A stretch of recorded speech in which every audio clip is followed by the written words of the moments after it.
Hello friends, this is Akhil. I am dealing with a concept called Renaissance as part of world history. In the world history, there are three important phases which has entirely transformed the world.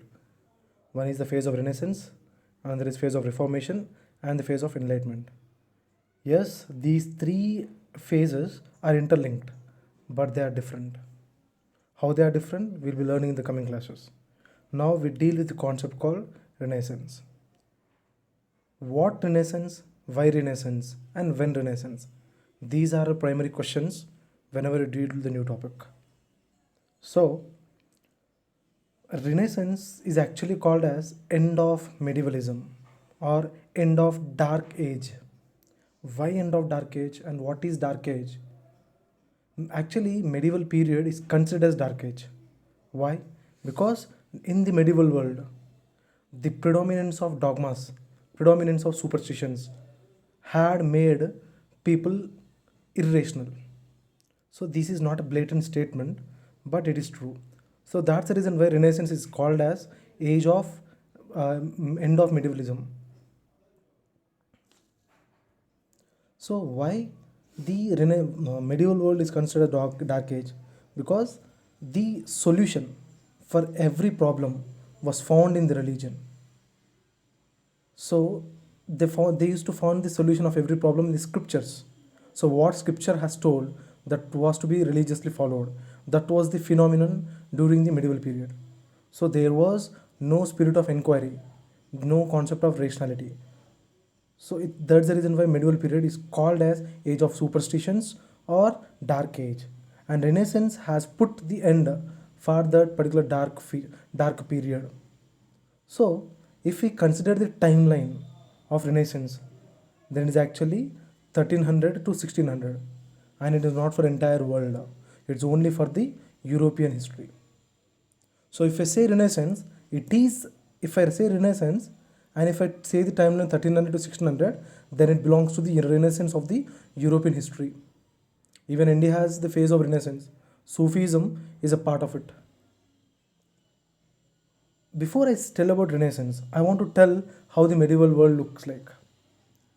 So I already said to you that medieval world was full of superstitions and society was given more importance than an individual. However, during the end of or the last stage of medieval period, there was rampant plague, and at the same time there was 100 years of war. So people started suffering very much. So they actually felt that they wanted to celebrate life. They understood the meaning of life, because as they have seen suffering, they wanted happiness. So people, they started to celebrate life, and they started to celebrate human spirit. What is humanity? What does human need? What are human desires?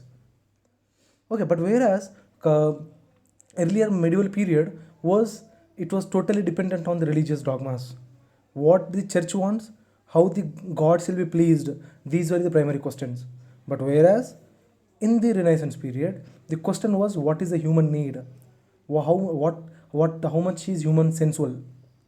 So sensuality of human was given prime importance. So they just wanted. So after plague, so at the after plague or after 100 years of war, people they thought of celebrating life, celebrating humanity, and these particular expectations were matched by Renaissance. Renaissance has given exactly what people wanted. So Renaissance has come. If we characterize the medieval period was full of a theocratic society. They believed in other worldly things. If I tell about medieval period, see, actually I'm comparing medieval versus Renaissance. So medieval period was actually, it was theocratic. Here the societies become rational. Here they believed in otherworldly things, otherworldly, and Renaissance spoke about this worldly things. And the religion and God was given prime importance. Human is given prime importance here. Okay, so why this particular shift? Because people suffered, so they wanted something, and Renaissance offered it. So Renaissance nothing but it is rationality. human needs, human values were given importance. And if I have to trace the origins of Renaissance, I can say it started with Italy. It started with Italy and then it spread to the rest of Europe. Why it started in Italy first? It started in Italy because there are a number of reasons. Italy, uh, the first main thing is Italy was the center of trade link. See, this is Arab world and this is a European world. So Italy was the center of trade linkages between Arab world and the Europe world. So Italy used to redistribute the goods which was acquired from the Arabs. In that way, it was exposed. It was like it has experienced different ideas, different societies, different values it has seen. At the same time, they have seen profits. So as there was rampant trade, as there was rampant trade, so Italy traders they started like making Italy excellent. They started making cities of Italy as a center of world culture, as a center of they wanted to make it not, it's not the feeling of nationalism, it's actually the sense of profit motto. They wanted to enrich Italy. So at that situation only, different cities like Venice, Florence, Rome has come into existence. They are the beautiful cities. That beautiful cities were built by the traders. I'll tell you why. So the trade is very important reason why the particular Renaissance started in Italy. Because trade has given what? Trade has given profits. And next concept is patronage. See, Italian society was not centralized. That means there is no central king there. The Italian society was divided, but into different city states. And nobles, there are no nobility. So as there are no nobles, there is no city state. There is no like centralized power. So people who have money, who are economically stronger, they are politically stronger in Italy. This from this we can clearly say that the merchants are stronger, traders are stronger in the Italy states. So they wanted to prove their supremacy. They wanted to prove their supremacy by patronizing intellectuals. Intellectuals who they by means of art, by means of literature, by means of writing books, by means of paintings, everything, they used to show their gratitude towards their merchants, economical masters. So the merchants has to prove their supremacy. They prove their supremacy by giving patronizing different scholars, intellectuals, and those intellectuals and scholars are very much loyal to their merchants by glorifying the merchants' contribution for the country. In that way, particular merchants can hegemonize the knowledge field, and by means of paintings, by means of literature, everything that was enriched. So in that way, the enriching of paintings, enriching of literature also happened. Okay, next is the concept of next the fall of Byzantine or Constantinople. This is the biggest event which has entirely transformed the world's political structure. The fall of Constantinople, if I link this with Renaissance, what happened is when the Ottoman Turks won over Byzantine Empire, then the Christian scholars have to flee. Then they came to Italy. The scholars they brought their knowledge along with them. So as they came to Italy, they started for the development of Italian society. In this way, so the state of Italy, the country of Italy started, the empire of Italy started getting enriching, getting developed in many aspects. At the same time, the Italy was not traditionally weaker. It was the center of Roman Empire. This greatest Roman Empire, the great Roman Empire, has its center in Italy. So Italy, by its traditional knowledge, by its traditional strength, it could revive its growth. So as the Italy was already old center of Roman Empire, so it's not very tough for Italy to enrich its already glorious past. And next, so if I link this with definition of Renaissance, so what the Italy has done, Italians has done, they actually enriched their glorious past. That means they revived. So what happened? the rebirth of Greco-Roman culture. Greco-Roman history got revived because of Renaissance. At the same time, this sense of inquiry, the spirit of inquiry, innovation happened. So revisiting or rebirth of the traditional glory, at the same time innovation, these two combinedly form Renaissance. If I crisply define Renaissance, I can say it is rebirth of Greco-Roman history and innovation of spirit of inquiry. Okay, so that is the definition of Renaissance. So as I'm telling why Italy started the Renaissance, I already discussed 4 points. Now fifth point is flow of ideas. I already said you Italy was at the center of the Eastern world and Western world. So there are flow of ideas because these two are different civilizations. So if there is variety of civilizations, then variety of ideas flow. So Italy was the center of confluence of ideas. In that way, uniqueness of ideas started. A new dimension of thinking started. So people, they started thinking actively. So in that way, Italy has become the center of Renaissance. So it has profits got innovations, innovations made life easier. So whenever life got easier, people started making things, people started investing their time in thinking. If they start thinking, superstitions and religion shall go into backstage. This is actually Renaissance. But whereas I already said you, the Renaissance actually started in Italy, but spread to rest of Europe. So what are the reasons for the spread of Renaissance to other parts of the Europe? The main thing is here in Italy, the patronage was given by mercantile, but whereas in other part of Europe, king was the patronage. King was the patron. He has patronized the intellectuals, scholars, artists. Okay, and the another most important thing is printing press, the most important invention. Because of the invention of printing press, the flow of ideas happened. Gutenberg has invented printing press, but so easy and very fast pace of publishing of books happen. So books are published in a rampant stage, very much faster. So as many books have created, then the same amount of information shall be transported also. If the information is transported, information is read, understood, and can be analyzed by the people. In that way, awareness in the people, rationality in the people developed because of printing press. Example, Martin Luther's ideas of Protestant ethics has spread to entire world because of the printing press. Protestant ethics and Roman Catholics, it's a different area. That's a part of Reformation. I'll be dealing it. So once again I recap what I've said.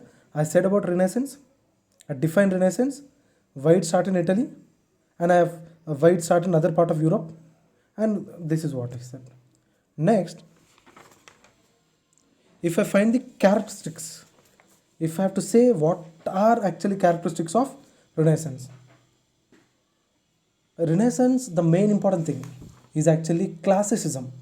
Classicism is actually revival of classicness. So what was classic according to Italians? Roman Empire. The achievements of Romans were classic for them. So what they have done, they started searching the knowledge in the past.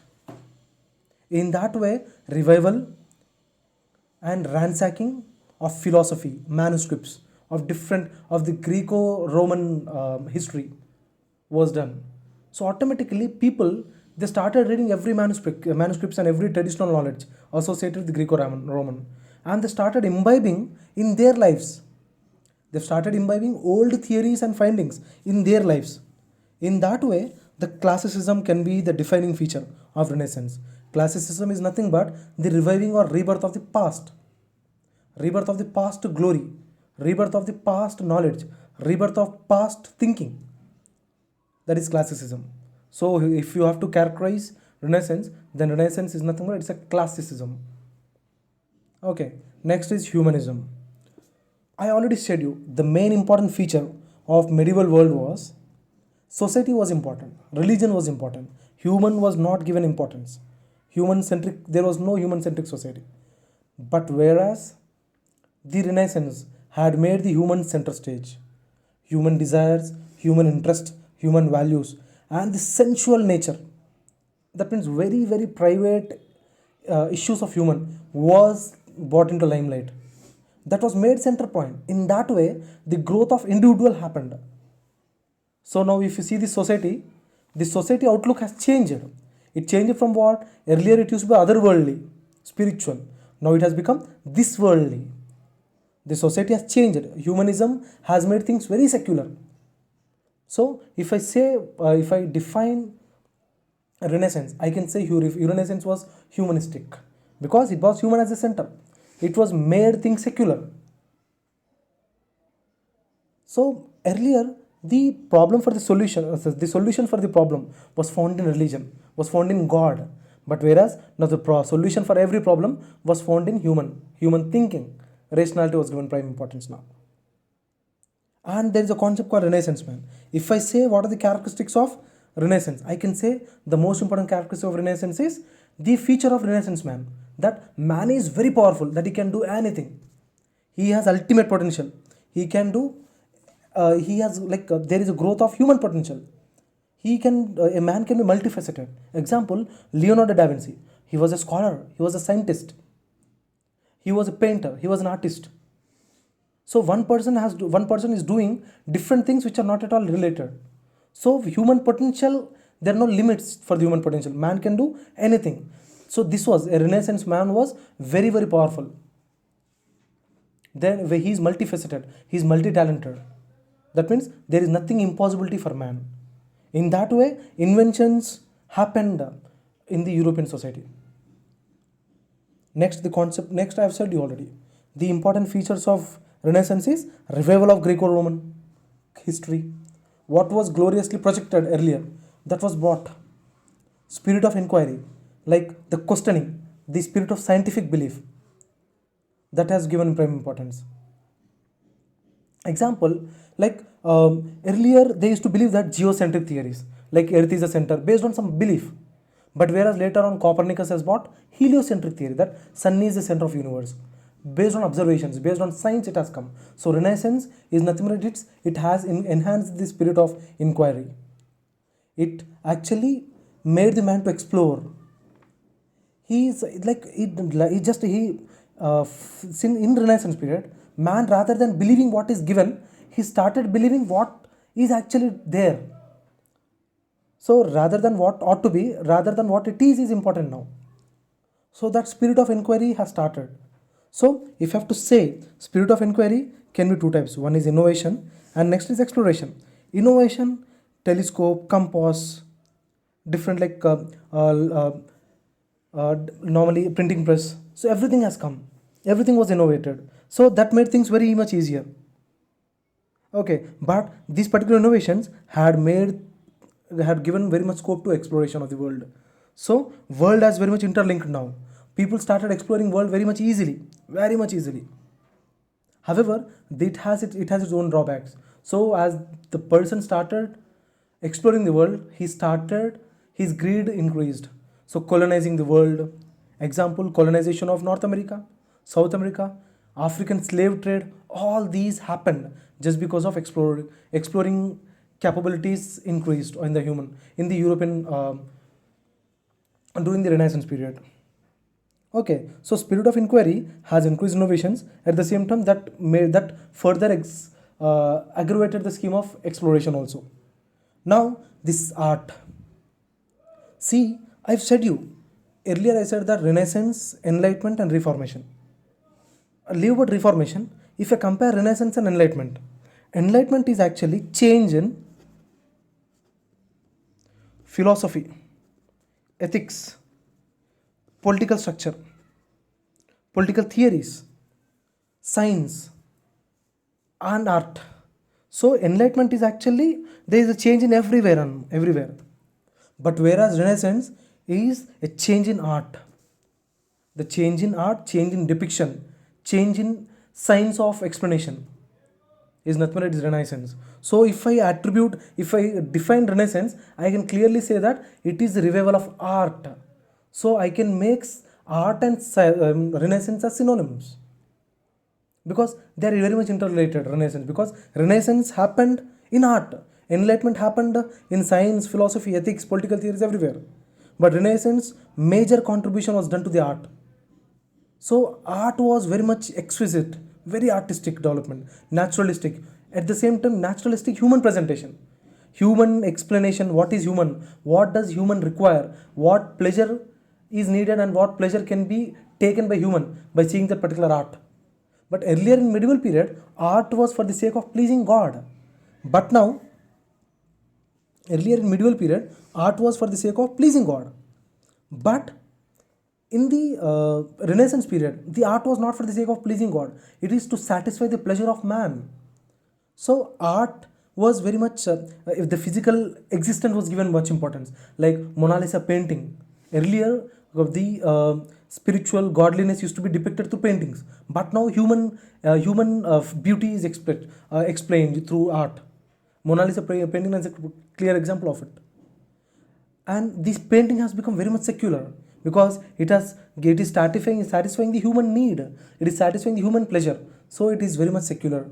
And the painting has become very much scientific, like geometrical shapes started taking center stage. Geometrical shapes and painting through geometrical shapes was given prime importance. So like art was like very much, and the perspective painting started. Like if a person is explaining something, he will explain through art. See, the ideas of a person can be explained through art. So perspective painting was taken center stage. So there was rampant development, rampant innovations in art, rampant revival in art. So even architecture was, there is a change. Like from Gothic style, the architecture has there is a revival of Greco-Roman form. Greco-Roman form of architecture has got revived. Earlier, spiritual ideas, but now literally secular ideas started getting depicted through architecture. Clear? So this is like, these are the features, these are the characteristics of Renaissance. Now, if I have to see the drawbacks, so what are the drawbacks of Renaissance? Or if not, now if I say the crisp definition of Renaissance. So what is Renaissance? Renaissance is actually, it is revival of Greco-Roman literature. It is a revival of Greco-Roman architecture. It is a revival of Greco-Roman culture. However, not only it is related to rebirth of past, but it is also innovation, na? Because earlier I defined it is rebirth and innovation. So it is innovation of new ideas, growth of individual, growth of scientific, growth of scientific inquiry, which led to inventions and literally development of science also, and exploration. Different worlds started getting explored. So if you have to define Renaissance, I can say Renaissance is a revival of the revival of the ancient Greco culture, at the same time innovation of the new ideas, human-centric societies, that is development. However, everything has its own drawbacks. The same way Renaissance has its shortcomings. As European society was 70% rural, and I already said you that merchants were very much developed and predominant in urban areas. So where they are actually predominant, there only Renaissance happened. So 70% of rural areas could not experience Renaissance. So as there was no Renaissance, similarly the taking backstage of religion was not up to the mark in rural areas. At the same time, this particular Renaissance was limited only to the affluent people, rich people only. Poor people, their ultimate target was roti, kapda, makan. There are art, architecture, paintings, that was not so given importance. Okay, but whereas for the affluent people, art, architecture, this particular Renaissance has impacted them. So only affluent people got impacted, and religion role did not decrease much. However, at the same time, I can also say another thing. Another drawback is what is literally. So I said that Renaissance is actually development of new ideas. So we cannot directly link every idea to Renaissance, because as a part of evolution, there are birth of many ideas. As a part of evolution, there is a synthesis of many ideas. So ultimately, we cannot say just because of Renaissance, every idea has changed. So Renaissance was a change. Renaissance has brought a change, but it did not bring a revolution. So this is actually the conclusion of Renaissance. So yes, Renaissance has brought change, but it did not bring revolution. So in my next coming classes, I will discuss about Reformation. I will discuss about Enlightenment. Thank you.